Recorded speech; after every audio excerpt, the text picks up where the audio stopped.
E agora nós vamos continuar com um assunto que eu tenho certeza que é bem interessante, mas que é um episódio triste da história da igreja. Um dos mais tristes, talvez, que são as cruzadas. Vamos começar a falar das cruzadas, então.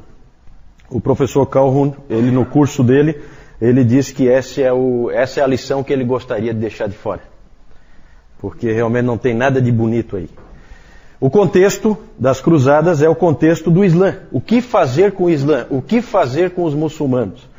Na verdade, as cruzadas são uma resposta ao que aconteceu, vocês lembram? Que lá em 622, Maomé foi expulso de Meca, pela pregação dele, ele foi expulso de Meca e foi para Medina, e depois ele retornou, ali começa o islamismo. Somente 16 anos depois, em 638, os muçulmanos já tomavam Jerusalém para si. Jerusalém passava a ser dominado por muçulmanos, no ano 638. Nessas cruzadas, coisas terríveis foram feitas, provavelmente não por cristãos de verdade, mas feitas em nome de Cristo e sob o sinal da cruz. Certo? Foram 7 cruzadas. Podemos dizer que foram 8 se contarmos a cruzada dos meninos. Essa aí é uma que não é bem uma cruzada, é um episódio também muito triste da história da igreja. Mas na verdade cruzadas mesmo foram 7. A primeira, convocada pelo Papa Urbano II, tudo começou no ano 1095. Século, quem é bom de matemática aí? Século XI, exatamente. Finalzinho do século XI, o Papa Urbano II começou a pregar em prol da primeira cruzada. E claro, aí ele botou toda a igreja para fazer a pregação em prol da primeira cruzada. Conclamou-se todos os homens para que deixassem suas casas, suas famílias e fossem para a Terra Santa, para libertar a Terra Santa dos infiéis. Essa pregação, essa conclamação acabou funcionando, tendo um excelente resultado. Surgiu inclusive o slogan, esse slogan aí, Deus vult. Deus vult. Deus o quer. Isso aí é em latim, Deus o quer. Então, ficou na ideia das pessoas que Deus queria que elas fossem lá tomar a Terra Santa de volta. E não somente soldados profissionais foram para lá, mas gente comum. Todo tipo de pessoa se alistou para ir libertar Jerusalém. Eu quero só mostrar aqui, só para vocês terem uma ideia no mapa, como que eram as cruzadas. Partia-se aqui da França, partia-se de Roma, partia-se de vários lugares aqui, mais ao norte do Império aqui, partia-se rumo a Constantinopla. Constantinopla era o ponto de onde se partia então para o ataque. Então todos se reuniam em Constantinopla e aí iam pela Ásia Menor até chegar lá embaixo aqui, em Jerusalém. Na verdade toda essa terra aqui foi tomada, né, pelos cruzados. Então vejam que eles faziam toda essa viagem a pé. Era realmente uma grande aventura. Na verdade as cruzadas elas pegam um período de quase 200 anos, gente, na história. Somente os primeiros 50 anos nós podemos dizer que houve algum sucesso no empreendimento. Depois foi tudo desastroso, nada deu certo. Só os primeiros 50 anos é que realmente funcionaram. A captura de Jerusalém ocorreu em 1099. Finalmente o objetivo tinha sido alcançado. Eles conseguiram capturar a cidade de Jerusalém. A batalha começou no dia 13 de julho de 1099. E no dia 15, o Leotoldo, um dos cavaleiros do Godofredo de Bulhões, que era conde de Lorena e que comandava um dos exércitos, esse Leotoldo conseguiu pular a muralha de Jerusalém, conseguiu fazer ali uma cabeça de ataque, e por ali o Godofredo e mais um monte de outros cavaleiros conseguiram passar, e por ali então eles conseguiram invadir Jerusalém e tomar Jerusalém. Godofredo, Tancredo, todos esses nomes aí são nomes ligados às cruzadas. Agora o problema é o seguinte, olha só o que diz o Justo Gonzalez no livro dele. Parece uma coisa muito boa, né? Jerusalém foi retomada para os cristãos. E aí ele fala assim, Jerusalém estava novamente em poder dos cristãos.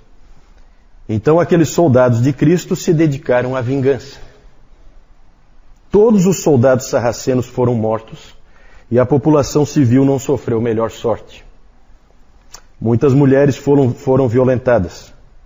De outras mulheres, as crianças foram arrancadas do peito para serem jogadas contra a parede. Os judeus tinham fugido para a sinagoga.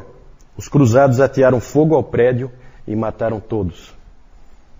Uma testemunha ocular conta que a matança foi tal que no pórtico de Salomão o sangue chegava até os joelhos dos cavalos.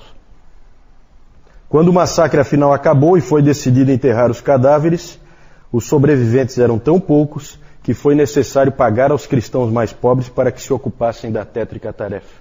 Porque normalmente quando há esse tipo de conquista você coloca os próprios vencidos para enterrar os mortos. Ali não sobrou o suficiente para enterrar os mortos, tiveram que eles mesmos cuidar disso. Então vejam o quadro horrível, né? Tudo isso aí feito em nome de Cristo, né? E é essa barbaridade que a gente está vendo aí nesse relato. É claro que aqui é só um resumo, né? Evidente que tem relatos bem mais detalhados. Por 50 anos, então, houve algum sucesso, se é que isso é um sucesso, né? Mas é um sucesso do ponto de vista de conquista militar. Eles conseguiram conquistar Jerusalém de volta. O problema é que os muçulmanos surgiu no meio dos muçulmanos um grande líder militar. Talvez vocês já tenham ouvido falar dele. Saladin. Saladin era o grande líder militar dos muçulmanos e ele tomou tudo de volta. Tudo que eles conquistaram, ele recuperou tudo de volta. Eles perderam absolutamente tudo, os cruzados. Esse Saladin. Quem viu um filme recente, o Reino de Deus. Reino de Deus. Com aquele ator que fez o elfo lá do Senhor dos Anéis. Reino de Deus. Ali aparece o Saladin. Né? Inclusive o filme todo é em Jerusalém, ali na época das cruzadas. Nos 100 anos seguintes, os europeus tentaram se animar a mandar mais e mais cruzadas. Cada uma delas era derrotada, sempre de novo. A última cruzada foi comandada pelo rei Luís IX da França, conhecido como São Luís, né? Nós temos a São Luís do Maranhão, né? É esse Luís aí, São Luís, certo? Esse aí foi derrotado em Tunis, num ataque em Tunis, ele foi morto lá. E isso marca o fim das cruzadas.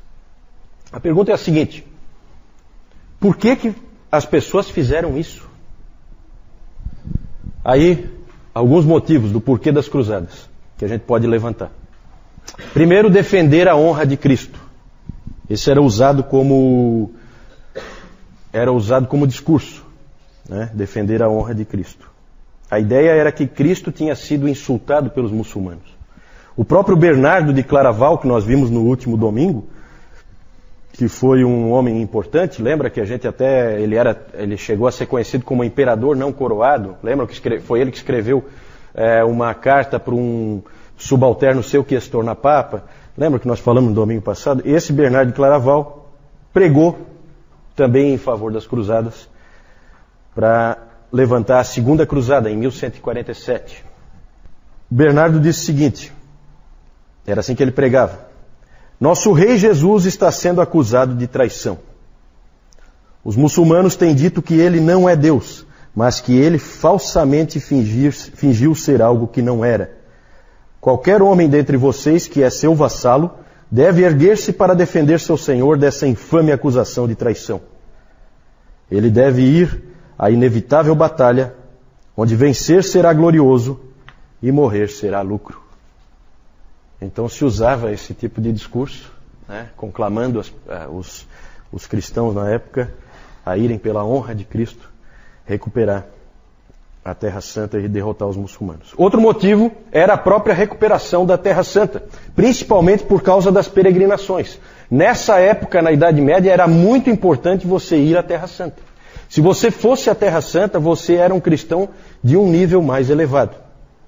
Então era muito importante você fazer esse tipo de peregrinação. O material que eu entreguei para vocês sobre o sistema sacramental vai aparecer um pouco isso aí, tá? Quem não recebeu, depois o João entrega. Esse material, nós vamos chegar ali, eu vou falar dele depois, deixa. O importante aqui é isso. Precisava ser retomada a Terra Santa para garantir as peregrinações. Por muito tempo os muçulmanos tinham permitido que os cristãos fossem para lá sem problema. Como eu disse, eles já tomaram Jerusalém no ano 638. E até o ano 1079, os cristãos puderam ir para lá. Eles tinham passagem livre para entrar lá. Só que aí foi bloqueado por essa época, não vale a pena a gente entrar no porquê disso, mas foi bloqueado o acesso. E aí tinha, então, um motivo era liberar de novo o acesso à Terra Santa. Outro aspecto, a tentativa de reunificar a igreja. Lembram do grande cisma? Lembram da igreja do Oriente separando da igreja do Ocidente? Houve uma oportunidade de reunificar. Por quê? Porque a primeira cruzada, com o Papa Urbano II, o motivo da primeira cruzada, o que motivou, o que levou a fazer essa primeira cruzada, o que deu assim o pontapé inicial, vamos dizer, foi um pedido do imperador Aleixo, de Constantinopla. O imperador pediu ajuda ao Papa Urbano II. E aí o Urbano II então trabalhou em prol da primeira cruzada. Então ali parecia que ia haver um esforço conjunto, e com isso então poderia ser uma oportunidade de reunificar a igreja, de fazer uma política de bons amigos. Na verdade, o imperador Aleixo ele esperava que o Papa mandasse um pequeno grupo de soldados para fazer um reforço, soldados profissionais, de qualidade. Quando de repente o imperador viu que a cidade dele, Constantinopla, a maior cidade da Europa, aquela cidade bonita, foi invadida por uma turba de gente de todo tipo, maltrapilhos, e ele então viu que ele estava mais com um problema nas mãos do que com uma solução.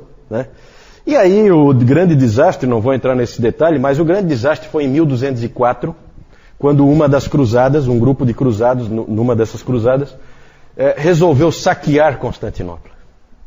Aí, em vez de ir lá atacar os muçulmanos, eles atacaram Constantinopla, pilharam, roubaram, saquearam tudo que puderam. A maioria, lá em Constantinopla tinha muitas obras de arte religiosas, certo? Foi tudo levado para Veneza e outros lugares. Então, hoje ainda você vai para Veneza, tem uma série de relíquias lá, tudo roubado de Constantinopla, certo? Tudo roubado. Então, ali, na verdade, como nós já vimos quando nós falamos da separação, a gente disse que aquilo ali foi a pá de cal que acabou matando qualquer chance da igreja ser uma novamente. Outro motivo era a busca de salvação pessoal. Porque olha como é que as coisas são. O Urbano, o Papa, ele simplesmente prometeu o seguinte, nessa campanha em prol das cruzadas. Ele disse o seguinte: os pecados daqueles que forem para lá, se perderem a vida, serão remidos instantaneamente. Para nós é meio estranho, mas para aquelas pessoas, com a forma como elas criam, isso apelava. Às vezes você era um indivíduo que tinha feito uma coisa muito grave. No momento de tolice você cometeu um pecado grave. E você sabe que você está perdido, que você vai para o inferno. E aí vem o Papa e promete que se você for lá lutar e você morrer, todos os teus pecados serão remidos instantaneamente. O indivíduo pega e vai. Vai e ainda torce para morrer mesmo. Então isso aí apelava a gente também. Nessas cruzadas, as cruzadas a gente sabe sempre são colocadas de uma maneira muito romântica, como uma coisa bonita. Não tem nada de bonito, tudo é feio, tudo é horroroso, certo? Mas é muito colocado como uma coisa bonita. Vários desses cruzados se tornaram santos, porque evidentemente a Igreja Católica Romana nunca reconheceu que houve erro aí. Tudo foi feito corretamente. E aí, várias figuras aí são figuras conhecidas, Na terceira cruzada você tem, por exemplo, Ricardo Coração de Leão, era o rei da Inglaterra, bem conhecido. O rei Filipe Augusto, da França. O Frederico Barbarroxa, que era o imperador. Esses três foram juntos na terceira cruzada. Aí é feito todo um clima em volta desses caras, como se eles fossem grande coisa. Essa cruzada foi um fracasso, não resultou absolutamente nada dela. O imperador Frederico Barbarroxa se afogou, e os outros dois, o Filipe Augusto e o Ricardo Coração de Leão, passaram o tempo inteiro brigando entre si. Certo? Cruzada totalmente inútil, nada aconteceu ali. O absurdo, mais um absurdo, se é que pode ter mais algum, Um detalhe, já vou falar agora para não esquecer. O detalhe é que no caminho, vocês sabem que em todo lugar existem judeus. Porque os judeus foram dispersos. Os judeus foram dispersos porque primeiro o general Tito foi lá e destruiu Jerusalém pela primeira vez, mas sobrou muita gente lá, aí foi o imperador Adriano e terminou o serviço. E aí acabou dispersando e jogando todos aqueles judeus, e ficaram espalhados por todo lugar. Em todo lugar tinha judeus, e até hoje é assim, né? E no caminho dos cruzados tinha muitos judeus. O que os cruzados faziam? Já que nós estamos indo para lá para atacar os muçulmanos, vamos no caminho já aproveitar e matar os judeus. Então eles iam matando, onde eles encontravam os judeus, eles matavam. Né? Porque os judeus são os assassinos de Cristo, são não sei o quê. Então eles iam matando gente pelo caminho. Vejam só como que é o pensamento. E aí houve esse episódio aí absurdo, em 1212, a Cruzada das Crianças. Na verdade não eram bem crianças, eram adolescentes, né? Talvez assim, da faixa etária assim, do Augusto até o Caio. Né? Esse pessoal assim, mais ou menos dessa idade, assim, essas crianças, assim chamadas, né? Adolescentes, cerca de 30 mil crianças foram tomar a Terra Santa em 1212. Como isso começou é meio obscuro. Com certeza havia profetas por trás. Com certeza há um fanatismo aí por trás. Com certeza havia essa influência de profetas dizendo que era para fazer isso e enganando o povo, fazendo com que... Imagina só, né? Você tem os seus filhos e aí você mesmo permite e até quer que os teus filhos vão numa empreitada absurda como essa, porque é a vontade de Deus. O profeta disse.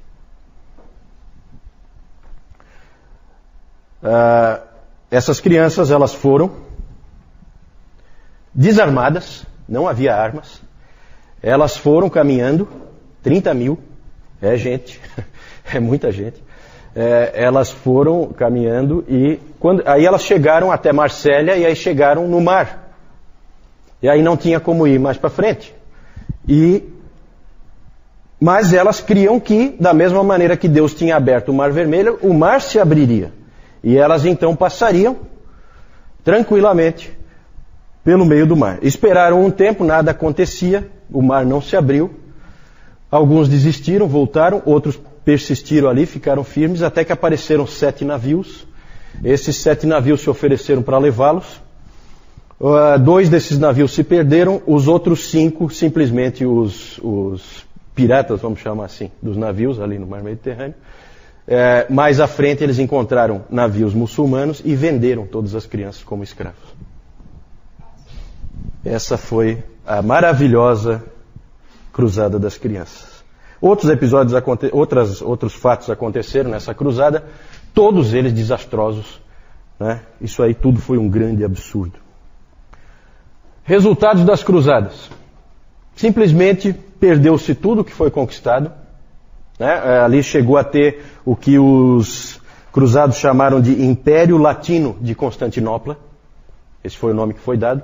Com alguns reinos, foram estabelecidos alguns reinos.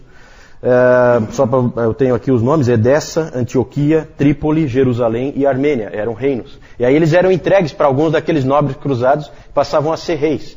Então, pega um daqueles lá na vitória e tal, essa região aqui é tua, você agora é o rei daqui. Isso aí não durou nada, depois o Saladin veio e tomou tudo de volta. Certo? Então, resultado militar nenhum. Outro resultado foi o surgimento das ordens militares. Algumas ordens militares. Outro absurdo, né? Porque o que são as ordens? Né? Nós já vimos ordens monásticas. Né? Nós vimos lá os beneditinos, nós vimos os franciscanos, nós vimos os dominicanos, todos eles com objetivos relativamente nobres, certo? Agora aparece esse absurdo aí das ordens militares. São ordens armadas, são ordens de soldados.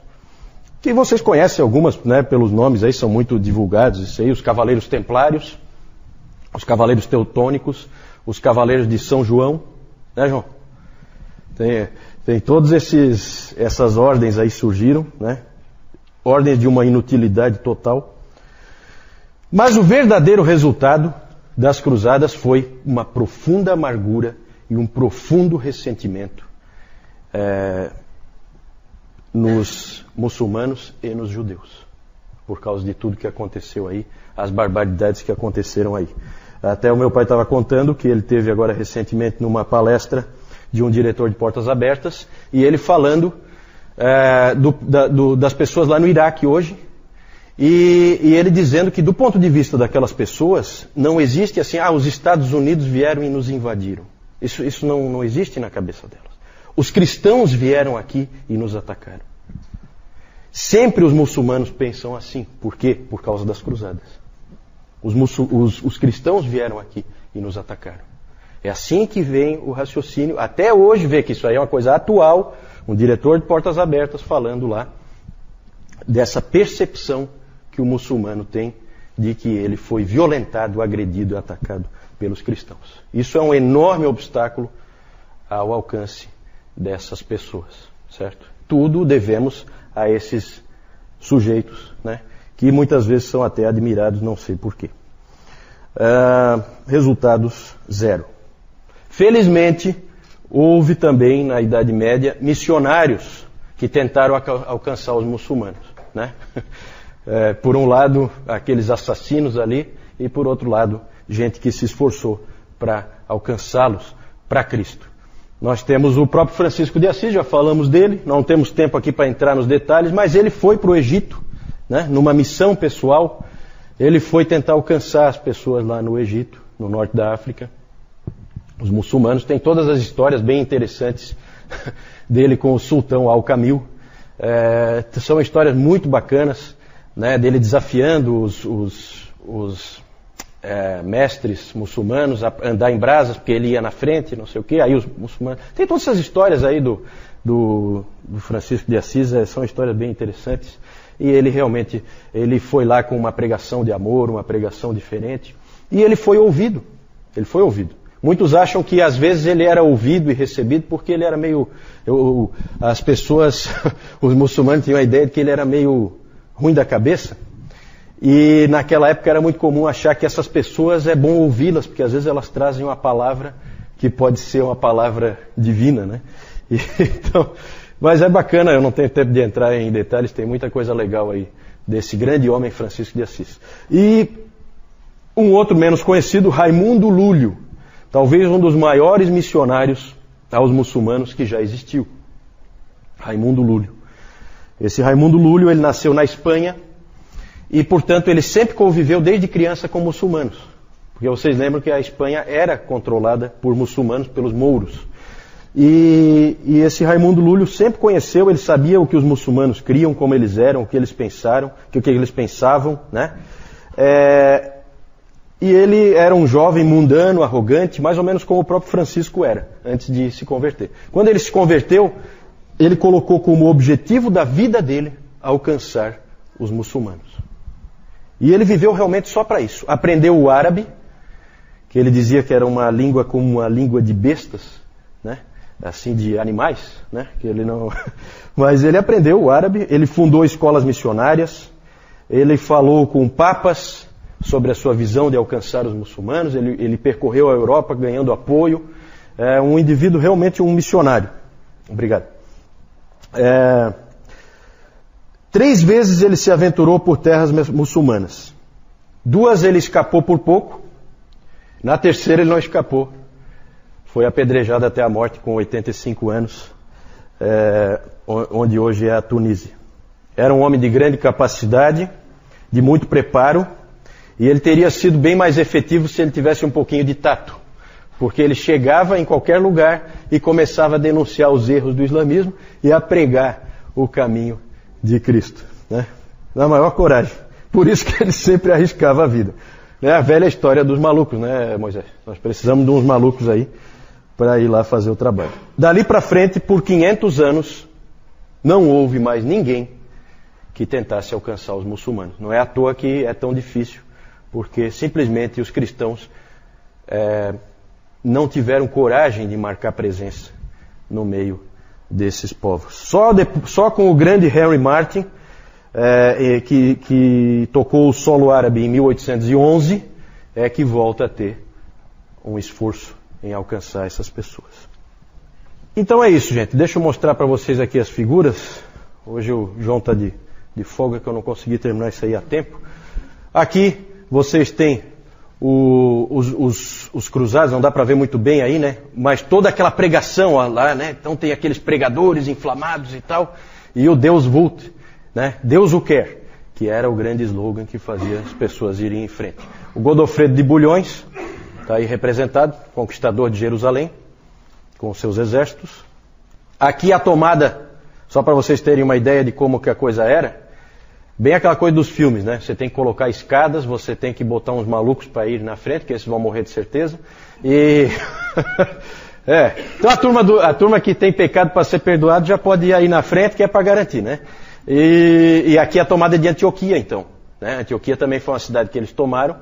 E aqui, então, eles, toda aquela batalha, aquela coisa difícil, eles acabaram tomando. Porque Antioquia é aqui, ó, gente, ó. Tá vendo? É bem em cima. Jerusalém já é mais aqui embaixo. Então, esses aqui são os reinos que foram formados lá. Então, o reino de Edessa, aqui o de Antioquia, de Trípoli, de Jerusalém, e ali, Cilícia Armênia, né? O desembarque de São Luís no Egito, essa é a última cruzada. Então eles desembarcando, eles vêm de navio aqui, aí eles desembarcam, os cruzados. Aqui o Ricardo Coração de Leão, Frederico Barba-Roxa e Filipe Augusto, terceira cruzada. Esses reis de Inglaterra e França nunca se entenderam, jamais, certo? Acho que Inglaterra e França só trabalharam junto mesmo foi agora no século XX nas guerras mundiais, porque eles sempre foram inimigos históricos, nunca se entenderam. Aqui a terrível cruzada das crianças, né? Então elas caminhando aqui e as pessoas dando a Deus mesmo, né? Porque sabe lá o que aconteceu com esse monte de jovens aí. Voltaram porque o mar não se abriu. Mas as que foram, essas não voltaram jamais. As que realmente foram, né? As que entraram nos navios. Raimundo Lúlio, está aí, representado. É isso aí. Alguma dúvida em relação às cruzadas? Boa pergunta. A pergunta é por que tinha esse nome. Eu imagino que sim, que é por causa da cruz, né? É interessante. Eu não é até interessante para a gente investigar, né? Por que o nome Cruzadas? Não sei também, mas deve ser. Tudo indica que sim.